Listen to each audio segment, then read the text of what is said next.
Бүгінгі саннан көретіндеріңіз, Назарбаевтың немере інісі Самат Әбіш 8 жылға сотталды. Вопрос, наверное, приговор это к судьям. Бәріміз Саматтың сотын сенсация жасап жатқанда, Мәсімовпен бірге сотталған Ұлттық қауіпсіздік комитеті төрағасының орынбасары Марат Осипов бостандыққа шықты, ал керек болса. А что, так можно было, что ли? Әйелін өлтірді деп айыпталған Бишімбаевтың және оның туыстарының әл-ауқаты қандай? Олардың қандай бизнестары бар? Бүгін анықтайтын боламыз. Практически на нашего сына началась информационная атака практически всех средств массовой информации. Шымкентте былтыр гүл ұрлап, аты шыққан экс-полицейдің басы тағы да дауға қалды. Бер телефон. Далада көрдіңіз ғой маған не істеп тұрған? Мына сіз телефон бермей жатыр ма?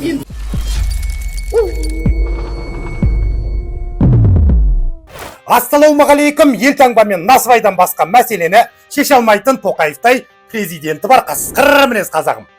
Кеше естігенімізде 26 ақпан күні Нұрсұлтан Назарбаевтың немере інісі Ұлттық қауіпсіздік комитеті төрағасының экс-бірінші орынбасары Самат Әбіш жабық түрде соттың шешімімен 8 жылға сотталған екен. Қуануға ерте, себебі ол жазасын шартты түрде өтемекші. Міне, әділдік жоқ әділетті Қазақстанның шынайы келбеті. Бір қызығы оның генерал атағымен мемлекеттік марапаттары қайтарылып алынғанымен меншік мүлкіне конфискация жасалмапты. Ятай, мынау шынымен ят болды. Бұл менің сөзім емес, бұл мәжіліс депутаты Ринат Заитовтың айтқаны. Ұят қой енді, біздің сот жүйесіне біз оның бұрыннан өткендеріне сұрақ қойған, жоғары соттың өкілдеріне, ішкі істер министрлігіне, прокуратура. Ұят біздегі әділдік жүйесіне 2 миллион теңге алды деп мысалы мәдениет басқармасының басшысына 6 жыл береді. Ал осындай үлкен резонанс тоқып бүкіл мемлекетке әсер еткен оқиғаға қатысы бар адам орын. Ұят, басқа түк айта алмаймын.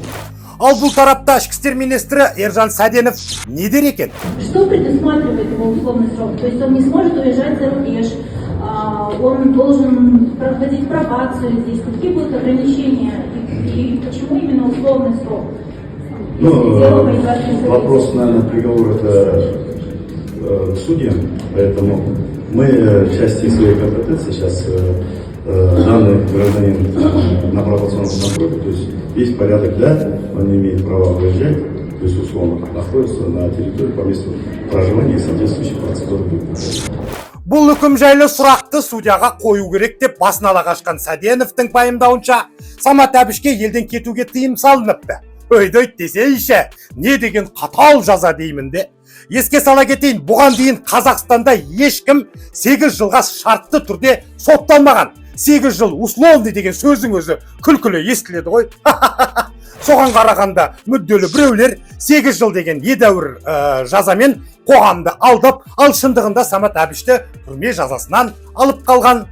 Қаңтар оқиғасына бірден бір кінәлі күштік құрылымның жоғары дәрежелі лауазымгері осылайша тиісті жазадан құтылып кетті. Бұған не дейсіздер? Бірақ біз десек те, демесек те, бұл комедияның басты режиссері Нұрсұлтан Назарбаев екені тайға таңба басқанындай. Генерал-лейтенант арнаулы атағы Әбіш Саматұлы Сатыбалдыұлына берілсін. Осыдан кейін жаңа Қазақстанға қалай сенеміз? Жағдай бұлай жалғаса берсе, соңы жақсы болмас. Қаңтар қасіретін ұйымдастырған қылмыскерлер түк болмағандай Самат сияқты сайран салып, қайран қағып, меншік мүліктері де тәркіленбей, емін еркін жүре беретін болса, ал еш нәрсені бүлдірмеген, ешқандай қылмысы жоқ қоғам белсенділері жазықсыз қудаланып, жазаға тартыла беретін болса, онда жаңа Қазақстанның таңы жақын жылдарда ата қоймайтыны анық. Бұл қазақ қоғамын әбден ызаландырып, халықты көтеріліске соқтыруы әбден мүмкін. Қаңтар қайталанса, қантөгістің көкесін сонда көресіздер. 30 жыл бойы хәләуләлім таусылса, хәләуләлім бар деген бітпес ертегіге алданып келген халық енді 30 күн алдауға да көне қоймасанық. Және де бұл Самат Тоқаевтың көмегінсіз условно сотталды дегенге күмәнім бар. Ойбай, Тоқаевқа уақыт берейік деп жүргендердің сенімі ақталды ма екен? Қысқасы, ертегі аяқталды. Жатыңдар балалар, ұйықтаңдар. Ал енді сіздерге сұрақ. Осыдан кейін жап жаңа Қазақстанға сенесіздер ме? төменде пікір жазып кетіңіздер. Бәріміз Саматтың сотталғанын сенсация жасап жатқанда, Кәрім Мәсімовпен бірге сотталған Ұлттық қауіпсіздік комитеті төрағасының бұрынғы орынбасары Марат Осипов бостандыққа шығыпты. Айта кетейін, Осипов 2022 жылғы қаңтарда мемлекеттік төңкеріс жасау әрекетін ұйымдастырды деген айыппен 3 жылға бас бостандығынан айырылған болатын. Жазасының көп бөлігін өтеген бұрынғы қауіпсіздік қызметкері жазаның қалған бөлігін айыппұлмен алмастырып, түрмеден босатылған екен. Базар жоқ. Айтып отырмын ғой, жаңа Қазақстан жаңа қырлармен күн сайын таңғалдыруды тоқтатар емес. Енді келесі сот процесіне көшсек, өткен қарашада бұрынғы ұлттық экономика министрі Қуандық Бишімбаев әйелі Салтанат Нүкенованы өлтірді деген күдікке ілініп ұсталған болатын. Ақпан айының соңында іс сотқа түсіп, Бишімбаев Қазақстан Республикасы қылмыстық кодексінің 2 бабы, яғни аса қатыгездікпен адам өлтіру және дәрменсіз күйде азаптау бойынша айыпталуда. Сол уақыттан бері еліміздің медиа кеңістігінде Бишімбаевтар отбасы Қуандық Бишімбаевты ақтау үшін ақылы науқан ұйымдастыруды, тіпті нақты сомалар мен сатып алынған блогерлер мен журналистердің есімдерін атады деген пікірлер белсенді түрде айтылып жүр. Экс-министрдің әкесі академик, экс-депутат Уәлихан Бишімбаев сұхбат беріп, мұның бәрін жала деп атаған болатын. Әйелі екеуінің де зейнеткер екенін айтып, ондай ақшаларының жоқ екенін айтып, ондайға мүмкіндіктерінің жоқтығын жеткізген еді. Осы орайда мен Бишімбаевтар отбасымен жақынырақ танысуды жөн көріп, олардың қаржылық жағдайын тексеруге тырыстым. Бишімбаевтың отбасы да, туыстары да кедей адамдардың қатарынан емес. Айтпасқа болмас, Бишімбаев бірінші рет сотталып жатқан жоқ. Оған 2017 жылы аса ірі көлемде пара алды деген айып тағылып, Қуандық 10 жылға бас бостандығынан айырылғаны бәрімізге мәлім. Бишімбаев мемлекетке 1,2 миллиард теңге көлемінде шығын өтеп, ақырында 2 жыл 8 айдан кейін босатылды. За всю эту ситуацию и стыдно, и больно, что не оправдал доверие президента и так ошибся в подборе кадров. Приблизил людей, которые использовали меня и мое доверие. Я прошу у главы государства, у всего нашего народа. Сол кездің өзінде журналистер Бишімбаевтар отбасындағы байлықтың бәрі экс-министрдің анасы Альмира Нұрлыбекованың атында екенін алға тартқан еді. Я всегда был, есть и буду человеком глубоко преданным президенту Нурсултану Абишевичу Назарбаеву и интересам нашей страны и народа. Қуандық Бишімбаевтың анасы 71 жастағы Альмира Нұрлыбекова көп жылдан бері кәсіпкер. Қазіргі таңда оның атына 5 ірі компания тіркелген. Атап айтқанда жылжымайтын мүлікті жалға беру және пайдалану қызметін көрсететін Easy Park жауапкершілігі шектеулі серіктестік. Компания 2019 жылы Астана қаласында құрылған, содан бері 155 миллион теңге салық төлепті. Бір қызық айтайын, Салтанат Нүкенова өлтірілген Бау мейрамханасы осы компанияның астына тіркелген.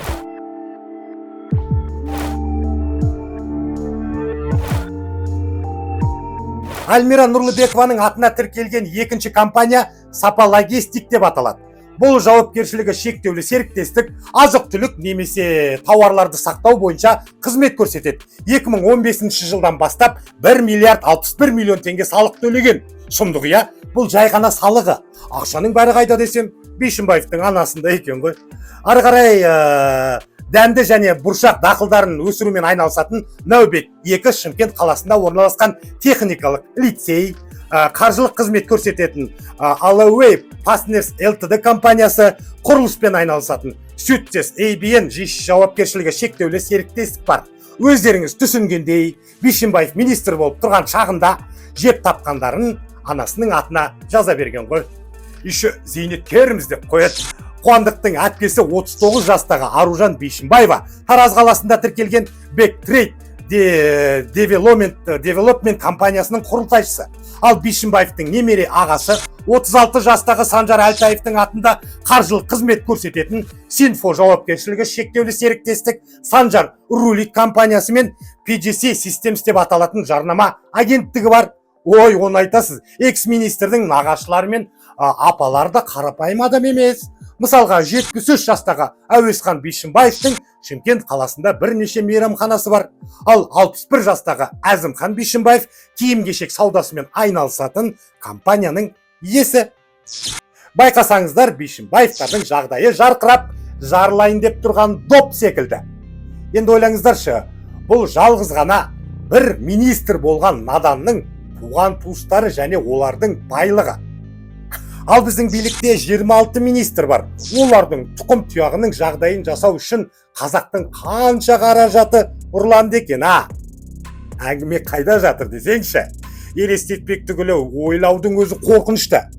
Мен үнемі айтамын ғой, біздің министрлер кедейлікті жеңген. Олардың бірде-бір кедей туысы жоқ. Өкінішті әрине. Енді сіздерге сұрақ. Осыншама байлығы мен дәулетті туыстары бар Қуандық Бишімбаев жазадан шынымен құтылып кетуі мүмкін бе, әлде жоқ па? Төменде пікір жазуды ұмытпаңыздар. Мен оқимын. Байлық дегеннен шығады біздің елде ақшаң болса қалтаңда, қалтаңда да талтаңда дегендердің дәуірі жүріп тұр. Бұлай деп отырғаным, иығында пагоның болса, ойыңа келгенді жасай бер. Көшенің дәлізінде сиіп, шаптырып, тыссаң болады. Сатушыларды қорқытып, аузыңа келгенді құссаң болады. Мысалға, Шымкенттегі гүл сататын дүкенде болған мына бір оқиға естеріңізде шығар.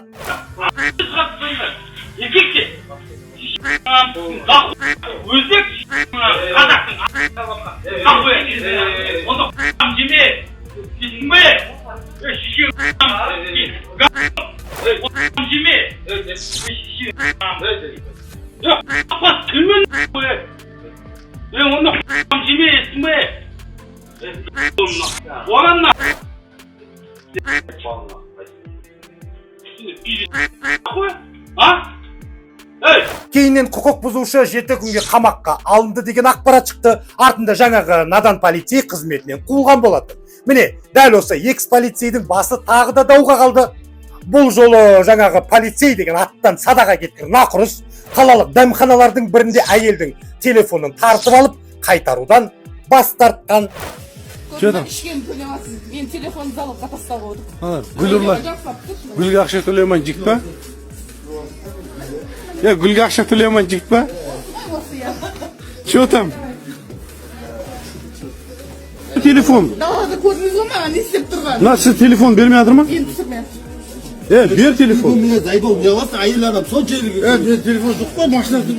Астында тұрсың? Сен шуат машина айдап жүрсің ба, Астында тұрсың? Машина менікі. Мен дворында тұр машина, ойындама. Сен телефонды алып қойдың ма мына кісі? Жоқ, мен телефонды алып қойдым. Міне өзім машинам өзім дворында тұр. Ұрма ол. Шығара бер. Мен тұлғам уже. Телефон бер. Сол жерде әйелді қорғап араша түскен қазақтың жігіттеріне мың алғыс. Маған десе мұрнын бұзып тастайтын едім. Сідігін ішіп алып, әлсіз әйелдерді басынатын еркектерді есектің етінен жек көремші. Бір өкініштісі, бұл оқиғаның қалай аяқталғаны белгісіз. Белгілі болған жағдайда сіздерге міндетті түрде айтып беремін. Бүгінгі айтарым осы, қасқыр мінез қазағым. Біз қасқырмыз. Осыны ұмытпаңыздар.